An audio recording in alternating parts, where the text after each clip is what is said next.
All right, so today we're going to take a deep dive into the life of Colonel David Hackworth, Oh, one Hackworth. of the most decorated soldiers in American history. Definitely a legend. Yeah, and to guide us, we're going to be using this incredibly detailed book review of his autobiography, About Face. Okay, yeah, about face. Have you ever read this review or the book?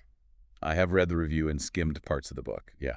So, what really stuck out to you about this book when you were going through it? It's so much more than just a war story. Yeah. Yeah, it's really a gripping personal journey, a scathing critique of military strategy, and a powerful reflection on the impact of war. Oh, let's jump into it. Yeah, So, the review starts out with Hackworth's tough upbringing, right. abandoned by his father, Yep. raised in poverty. Not an easy start. Not really the kind of background you'd expect from a military legend, right? Definitely not. Right. But the review connects those early hardships to his later leadership style. How so? He craved the structure and purpose that the military offered. Right. And get this, he enlisted at 15.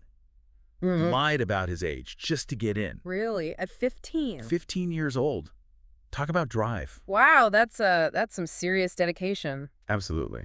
But it sounds like Korea was his real turning point. It was. The review doesn't just mention his battlefield commission at 20, Right. the Silver Stars, the Purple Hearts. All earned in combat. It highlights how he earned the nickname Tiger for his tactical brilliance and leadership. Yeah, he was fearless. So what kind of tactics are we talking about here? Well, Hackworth was known for aggressive, small unit tactics, Okay. emphasizing speed and maneuverability. Right. He understood the terrain and used it to his advantage, Uh-huh. often outsmarting larger enemy forces. So he's already kind of like bucking the trend, Yes, sir. going against the grain. This was a stark contrast to the more conventional large-scale operations favored by the Army at the time. Yeah, he was ahead of his time. So then Vietnam hits and things get even more complex. Things get complicated. Yeah, he becomes a legend, racking up more decorations. More medals than you can count. Yet the review says this is also where his disillusionment with the war starts to set in. That's right. He starts to see the cracks in the system. What was he seeing on the ground that clashed with the official narrative of the war? Hackworth was on the front lines, witnessing firsthand the brutality and the chaos of the war. Right. Yeah, and he started questioning the strategy, Really? particularly the obsession with body counts as a measure of success. Oh, I see. He felt that it led to pointless missions and inflated casualty numbers, all to paint a rosier picture for the public back home. Can you imagine the internal conflict? It must have been incredibly difficult. This guy's like achieving incredible things in the military, yet he's increasingly disturbed by what he's seeing. Yeah, it's a real moral dilemma. That takes a lot of guts to start questioning the system that you're a part of. Absolutely. It speaks to his integrity. Yeah. And his critique wasn't just about the body count. What else was he seeing? He saw a disconnect between the troops on the ground and the high command. Oh, okay. He felt that many of the generals were out of touch with the reality of the war, Right, right. more concerned with their careers than with the lives of their soldiers. It's a tough pill to swallow. It is. So we have this incredibly successful soldier who's also becoming one of the military's most outspoken critics. Yeah, he's walking a tightrope. What did people make of that at the time? Well, it's important to understand that Hackworth's criticism wasn't universally welcomed. Right. He definitely ruffled some feathers within the military establishment. Yeah. Some saw him as a loose cannon, a troublemaker. Yeah, I can see that. But others, particularly the soldiers who served under him, respected his honesty and his willingness to speak truth to power. It sounds like he was a man who refused to compromise his principles, even if it meant jeopardizing his career. That's right. He was willing to put everything on the line for what he believed in. So he eventually retires, disillusioned with the war, Yeah. the military leadership. He moves to Australia, trying to put it all behind him. Seeking a fresh start. But can you really escape a past like that? That's the question, isn't it? We left off with Hackworth moving to Australia, kind of trying for a fresh start. Yeah.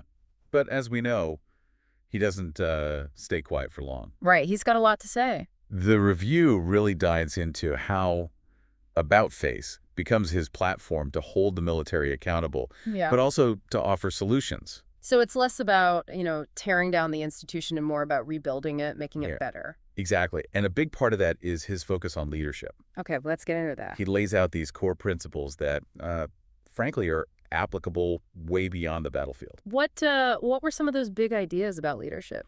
Well, one that jumps out is leading from the front. The review highlights how he was adamant that leaders shouldn't be barking orders from some cushy headquarters. Right. They need to be in the thick of it, sharing the risks and hardship alongside their people. Yeah, that makes sense given his background. Absolutely. We talked about the battlefield commissions, the decorations earned while right there with his troops. He led by example.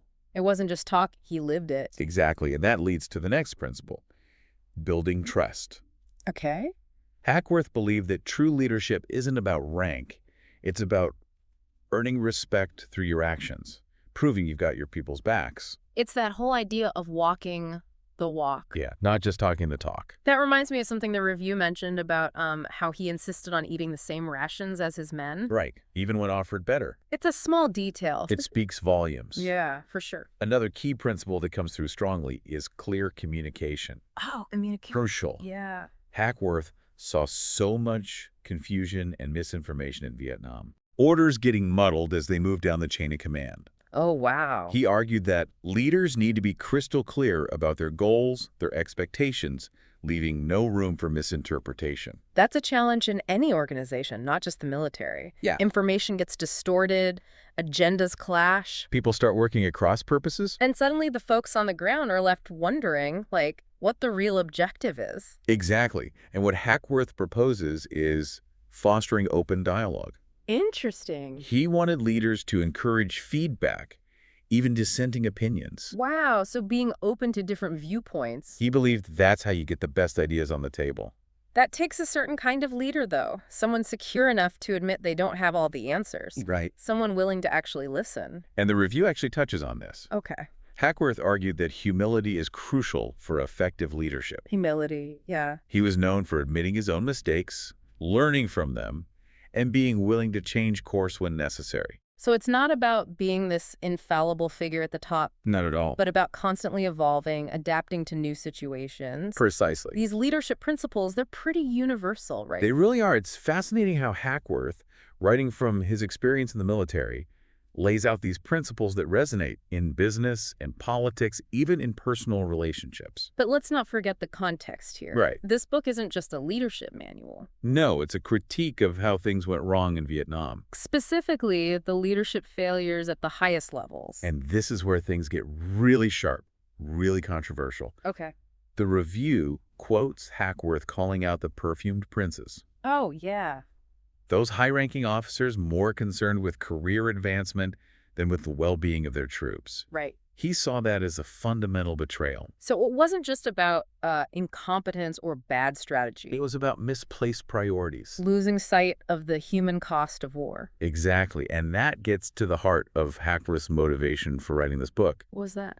He felt a moral obligation to expose these failures, Right. to push for a change in the military culture, Right. to ensure that those in power were truly serving the people they were supposed to be leading. It makes you wonder, though, like, what kind of impact did he actually have? Right. Did anyone in the military establishment listen to him? Well, the review suggests that About Face had a significant impact, both within the military and among the general public. Really? It sparked debate, forced people to confront uncomfortable truths, and ultimately contributed to a reevaluation of military leadership and strategy. So even though he was a controversial figure, Oh, absolutely. even though he ruffled feathers, He did. he ultimately made a difference. I think it's safe to say that he did. His book challenged conventional thinking, pushed the military to examine its own shortcomings, and ultimately helped to shape the conversation about what it means to be an effective and ethical leader in times of war and peace. It's pretty remarkable, you know? It is. This guy starts out as a troubled kid from a tough background, becomes a war hero, and then ends up challenging the entire military establishment. It's a testament to his character, wouldn't you say? For sure. That he wasn't afraid to stand up for what he believed in, even when it meant going against the grain, even when it meant risking everything. Absolutely. But the story doesn't end there. It doesn't. The review touches on Hackworth's personal struggles, the toll that war took on him, The human cost. and how that shaped his views. That's a really important aspect of the book. Okay. Hackworth doesn't shy away from the personal costs of war. Right. He openly talks about his battles with PTSD, his difficult relationships, the challenges of reintegrating into civilian life after years of combat. It's a reminder that even the most decorated heroes carry scars, both visible and invisible. And this is where the personal and the political collide. Okay. Hackworth's own struggles with PTSD, the multiple marriages, it all adds another layer to his critique of the military. It's not just abstract theory for him. It's deeply personal. So his advocacy for reform wasn't just about improving the military as an institution. Right. It was about protecting the people who serve in it, ensuring their well-being, recognizing the sacrifices they make. Precisely. And that brings us to the final part of our deep dive, where we'll explore how Hackworth's personal experiences shaped his views and reflect on the lasting impact of his life and work. We've talked about Hackworth the soldier, Hackworth the reformer, Right. but this review also paints a picture of a man deeply affected by his experiences, someone kind of wrestling with that personal cost of war. It's impossible to separate Hackworth's personal journey from his critique of the military. Yeah. The review does a great job highlighting how he doesn't shy away from sharing his struggles with PTSD. Right. The impact on his relationships, the difficulty of leaving the battlefield behind. It humanizes him, right? Absolutely. This isn't just some, stoic, larger-than-life figure. Right. He's grappling with the same demons many veterans face, and he's laying it all out there. And that rawness is what makes his story so compelling. Yeah. He's not preaching from some ivory tower. Right. He's speaking from a place of deep personal pain. Yeah. Which I think gives his arguments more weight. It makes you think about those hidden costs of war. Yeah. The ones we don't always see. Right. The review mentions how Hackworth was critical of the military's lack of support for veterans struggling with PTSD. Absolutely. Even calling it a betrayal. He felt strongly that the institution had a responsibility to care for its soldiers, not just physically, right, but emotionally and psychologically.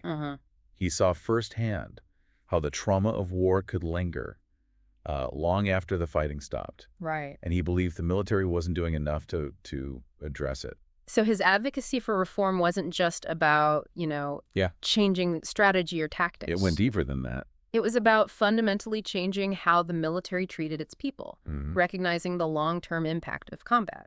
Exactly. And his own struggles with PTSD, the multiple marriages, right, the attempts to find peace in Australia. Right. It all feeds into his critique. Yeah. It's not just theoretical for him, it's deeply personal. It makes his decision to write about faith even more powerful. It was a form of activism. Yeah, it wasn't just about venting frustration. No. It was about trying to prevent others from suffering the same way he did. That's a great point. Yeah. The review suggests that Hackworth saw the book as a way to give voice to the voiceless, to speak for those who couldn't or wouldn't speak for themselves. Yeah. He felt a moral obligation to share his truth, no matter how uncomfortable it might be. What strikes me is that even though he was, deeply critical of the military, he never lost his love for it. That's right. He just wanted it to be better. I think that's one of the most compelling aspects of his story. Yeah. He wasn't driven by bitterness or resentment. Right. He genuinely believed in the ideals the military represented. He just felt it had strayed from its core values. Right. His criticism was an act of love, in a way. That's a powerful way to put it. Yeah. So what kind of legacy did he leave behind? Well, did About Face have the impact he hoped for? The review suggests that the book was a lightning rod, sparking debate within the military and among the public. It forced people to confront some uncomfortable truths about the Vietnam War and the way the military operated. Yeah. It wasn't universally embraced, of course, but it definitely made waves. It makes you wonder, what would Hackworth think of the military today? It's an interesting question. Yeah. It's hard to say for sure, but I think he would be encouraged by some of the changes that have been made. Such as? Particularly in terms of recognizing and addressing PTSD. Okay. I also think he would continue to push for greater accountability and transparency within the military leadership. And I bet he'd still be advocating for those core principles of leadership he laid out in About Face. Oh, absolutely. Leading from the front, building trust, clear communication, humility. Timeless qualities. Yeah, these are These are timeless qualities. Relevant in any organization, any field. So even though he's gone, Yeah, his voice still carries weight. it does. His story challenges us to think critically, to question authority, and to never lose sight of the human cost of our actions. Well said. Well, thanks for joining us on this deep dive into the life and legacy of Colonel David Hackworth. It's a pleasure. It's been a journey. It has. Until next time, keep exploring, keep questioning, and keep the conversations going.